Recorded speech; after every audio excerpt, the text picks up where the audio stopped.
Hello everyone and welcome to my channel. I am Ruben and today I'm going to talk about how I personally keep track of my finances from a high level perspective. And doing this makes me able to roughly predict how much money I will have on any specific date in the future, and it also helps me to ensure that I never go below zero. And the best part of it all is that I only spend time on this once a year, making it super easy to maintain. A quick disclaimer before we start, and that is that I am not a financial advisor, and what I'm going to show you, it's definitely not perfect, but it can definitely be useful.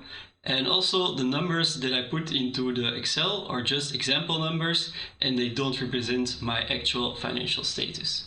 So let's get into it. You can do this using any kind of spreadsheet software like Excel or Google Spreadsheets. I personally use Excel Online since I'm used to Excel and the online version is free to use, but you can just use what you feel most comfortable with. The three main tables that you need are the income, your spendings, and your assets. There's also a wealth forecast table that is basically a calculation of the three previous tables, and then there's also a graph that I will go into later. Let's start with the in table.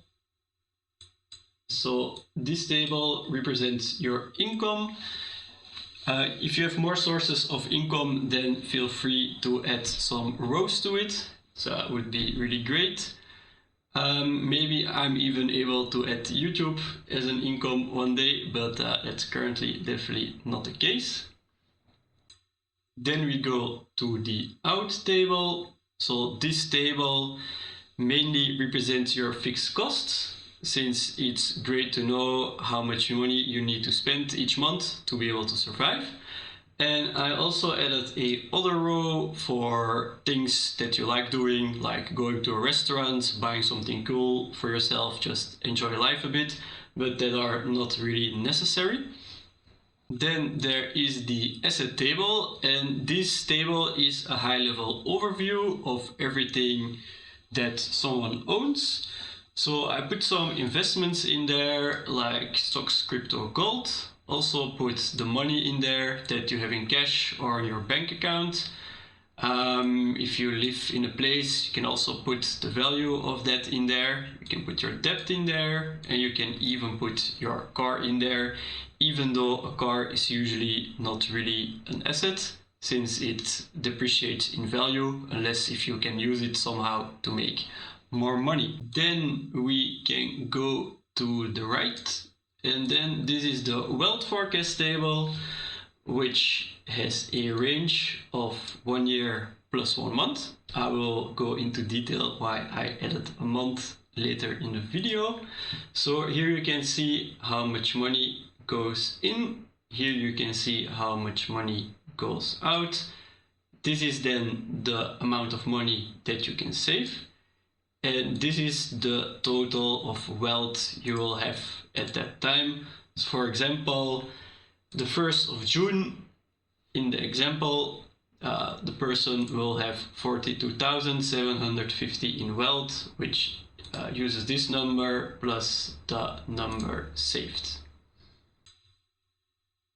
And then if we scroll even more to the right, and I will zoom out a bit, so this is the graph that is related to the wealth forecast table.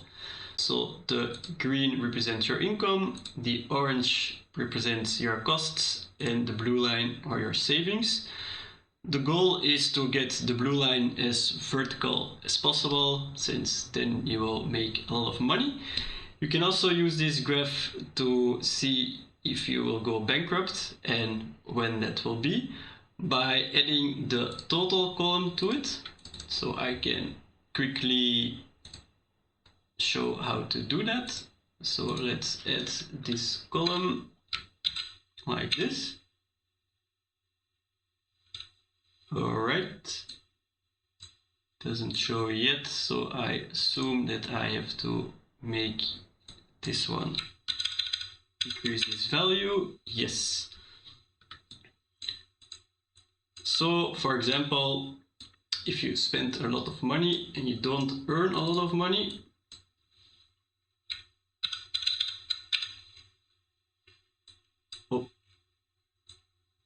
then you will see that your saved amount will be a negative number. And then you can also see that your total goes down.